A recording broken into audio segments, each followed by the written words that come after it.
Hello everyone, आज हम पढ़ेंगे the third level written by Jack Finney. Jack Finney का पूरा नाम है वॉल्टर ब्रेडन फिनी और ये जाने जाते हैं एक ऐसे लिटरेचर को लिखने के लिए जो कि साइंस और थ्रिलर पर बेस्ड होता है।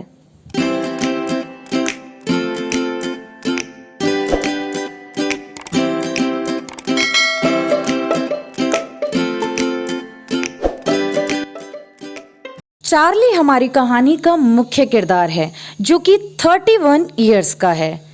चार्ली को एक प्रॉब्लम है, चार्ली को इमेजिनेशन करने का शौक है, यानी वो एक इमेजिनेटिव पर्सन है और ये इमेजिनेशन जो होती है उसकी, वो उसको कहीं भी ले जाती है, यानी वो कुछ भी सोच सकता है जिस समय वो इमेजिनेशन में होता है।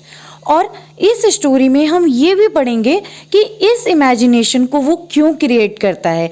क्योंकि वो वर्तमान के जो इनसिक्योरिटीज हैं, बैटल्स हैं, फियर हैं, उन सभी से भागना चाहता है और इसीलिए वो एक अपनी नई दुनिया क्रिएट कर लेता है। अगर मैं आपसे पूछूं तो आपके साथ भी ये जरूर हुआ होगा कि कई बार जब कुछ चीजें हैपेंड होती हैं तो हमें वो लगता है कि ये हमने देखी हुई है, बिल्कुल ऐसा ही हुआ था। तो यानी हम ये मान लें कि हमारा जो माइंड होता है वो कहीं ना कहीं कुछ और सोचता है और चीज़ों को कनेक्ट करने की कोशिश करता है।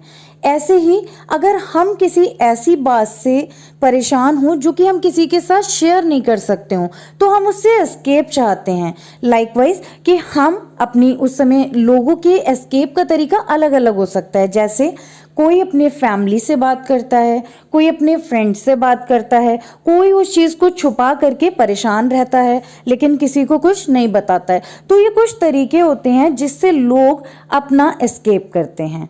तो अब हम आगे दूसरा जो हमारा मेन इम्पॉर्टेंट कैरेक्टर है उसके बारे में जानते हैं, जिनका नाम है सैम वेनर।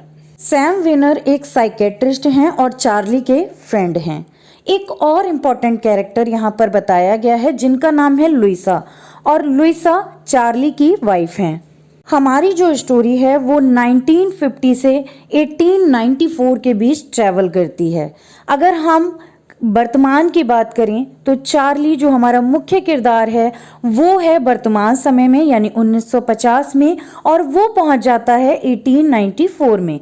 तो आइए जानते हैं कि कैसे वो 1894 में पहुंचता है। स्टोरी के स्टार्टिंग में ऑथर हमें ये बता रहे हैं कि जो ग्रांड सेंट्रल स्टेशन है उसके केवल 2 लेवल हैं, लेकिन चार्ली इस बात पर विश्वास नहीं करता है। हालांकि जो रेलवे ऑफिसर्स होते हैं वो भी इस बात का दावा करते हैं कि ग्रांड सेंट्रल स्टेशन के केवल 2 ही लेवल हैं, लेकिन चार्ली को विश्वास क्यों नहीं होता है? क्योंकि चार्ली गर्मियों में एक रात बहुत देर तक अपने ऑफिस में काम कर रहा होता है। तभी उसे अचानक से लगता है कि उसे अपनी वाइफ लुइसा के साथ गेल्सबर्ग जाना चाहिए और इसीलिए वो अपना काम खत्म करके ग्रांड सेंट्रल स्टेशन के लिए निकल जाता है। चार्ली गेल्सबर्ग इसलिए जाना चाहता है क्योंकि गेल्सबर्ग पीस के लिए फेमस है।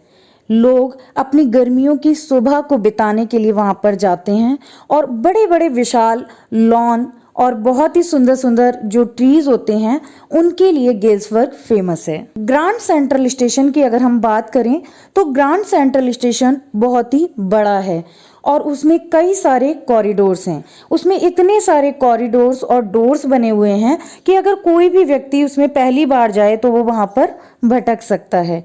और चार्ली के साथ भी पहली बार नहीं बल्कि इससे पहले भी 2 बार ऐसा हुआ है कि चार्ली ग्रांड सेंट्रल स्टेशन जाता है, लेकिन जब वो बाहर निकलता है तो वो रूजवेल्ट होटल की कॉरिडोर से बाहर निकलता है।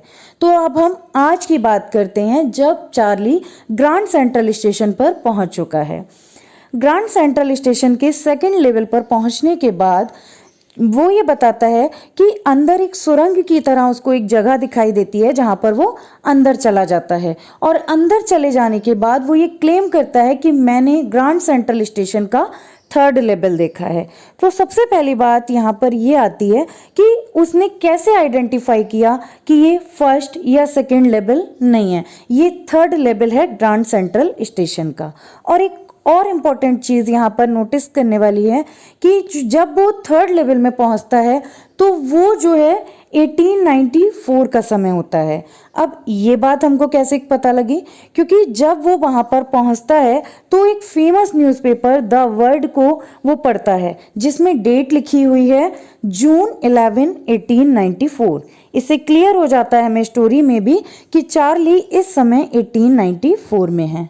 और अब स्टोरी में हमें यहाँ बताया गया है कि उस थर्ड लेवल पर उसको क्या क्या चीज़ें दिखाई देती हैं। चार्ली ने देखा कि वहाँ पर एक इंफॉर्मेशन बॉक्स जो कि लकड़ी का बना हुआ है, उस पर एक व्यक्ति बैठा हुआ है और जो कि ग्रीन कलर का आई शेड लगाया हुआ है। और वहाँ के जो लोग हैं वो 4 बटन वाले सूट पहने हुए हैं। और साथ ही यहाँ पर चार्ली ने ये भी बताया कि चार्ली ने वहाँ पर बहुत ही बड़े बड़े पीतल के स्पिटून्स देखे और वहाँ पर जगह जगह लालटेन देखी जो कि जल रही थी। चार्ली जब वहाँ पर इस तरह के सूट और डर्बी कैप पहने लोगों को देखता है और मन में ये विचार करता है कि इतने सारे दाढ़ी मूंछ वाले लोग उसने जिंदगी भर नहीं देखे। और उसको टिकट खरीदने के लिए जब वो आगे बढ़ता है तो नोटिस करता है कि वहाँ के इंजन जो थे वो भी पुराने समय के उसको दिखाई दे रहे थे। यानी उससे समझ आ गया था उसको कि वो 1890 में ट्रैवल कर रहा है। और जब वो टिकट के लिए आगे बढ़ता है और क्लर्क से टिकट के लिए पैसे निकालकर जब गिनना शुरू करता है तो क्लर्क उसको घूर करके देखता है। और उसके घूरने का कारण ये है कि जो करेंसी उसको चार्ली देना चाहता है वो उस समय की करेंसी नहीं है, और इसीलिए वो उसको घूर करके देखता है। और चार्ली इस बात को समझ जाता है जब वो क्लर्क के पास ड्रॉर में पुरानी करेंसी को रखा हुआ देखता है। चार्ली को ये डर लग रहा था कि जो क्लर्क है वो उस पर फ्रॉड का इल्जाम ना लगा दे, और इसी डर के चलते वो ग्रांड सेंट्रल स्टेशन से भाग जाता है। और अगले दिन वो उस करेंसी का अरेंजमेंट करने के लिए जो भी उसकी जमा पूंजी होती है, जो कि जैसा चैप्टर में बताया है कि उसकी जो जमा पूंजी होती है वो $300 होती है, और उन सभी डॉलर्स को लेकर के वो उसको एक्सचेंज कराता है। यानी 1894 की करेंसी में उसको एक्सचेंज कराता है, जिसके लिए उसको प्रीमियम भी देना होता है। लेकिन उसको $300 के बदले केवल $200 ही मिलते हैं। लेकिन उसको इस बात से कोई ज़्यादा फर्क नहीं पड़ता है, क्योंकि उसको पता है कि 1894 में जो भी चीज़ें हैं वो बहुत ही ज़्यादा सस्ती हैं। चार्ली जब उस मनी को लेकर के दोबारा ग्रांड सेंट्रल स्टेशन जाता है तो बहुत ढूंढने के बाद भी उसको वो थर्ड लेवल दिखाई नहीं देता है जिस पर कि वो पहले गया था। और बहुत तलाशने के बाद भी जब उसको थर्ड लेवल दिखाई नहीं देता है तो वो अपने इस ख्याल को त्याग देता है, और जो उसका शौक होता है स्टैम्प कलेक्टिंग का वही वो करने लग जाता है। एक दिन की बात है कि जब चार्ली स्टैम्प कलेक्टिंग कर रहा होता है, स्टैम्प्स को देख रहा होता है, तो उसको एक ऐसी चीज़ दिखाई देती है जो कि उसने आज से पहले कभी नहीं देखी। उसको एक फर्स्ट डे कवर दिखाई देता है और उसके अंदर एक लेटर रखा हुआ होता है, और उस लेटर में लिखा हुआ होता है वो सैम के द्वारा, जो कि सैम ने चार्ली को लिखा है।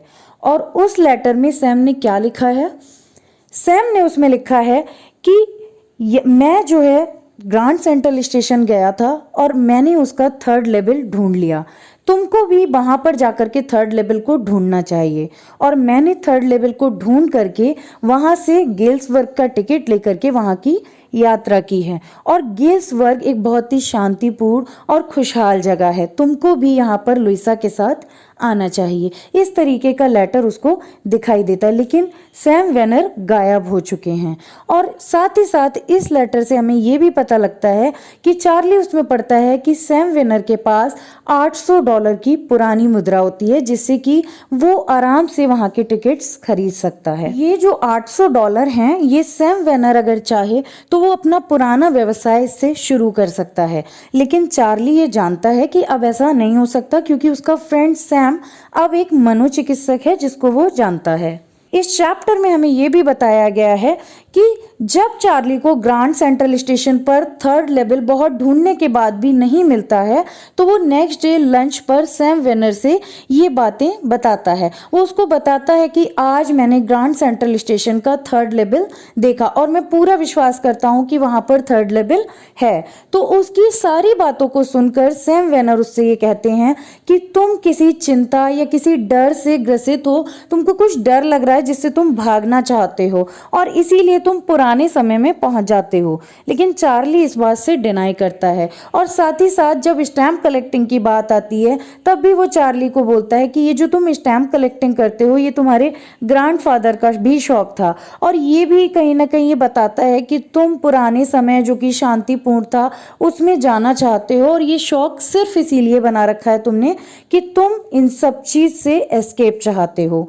तो इसी चीज के साथ यहाँ पर बताते हैं कि ये लुइसा सुन रही होती हैं बात, वो भी चली जाती हैं और सैम वेनर भी गायब हो जाते हैं। आई होप कि ये चैप्टर आपको क्लियर हुआ हो। अगर आपको ये चैप्टर अच्छा लगा हो then click on the like button, keep commenting, keep sharing. Thank you so much.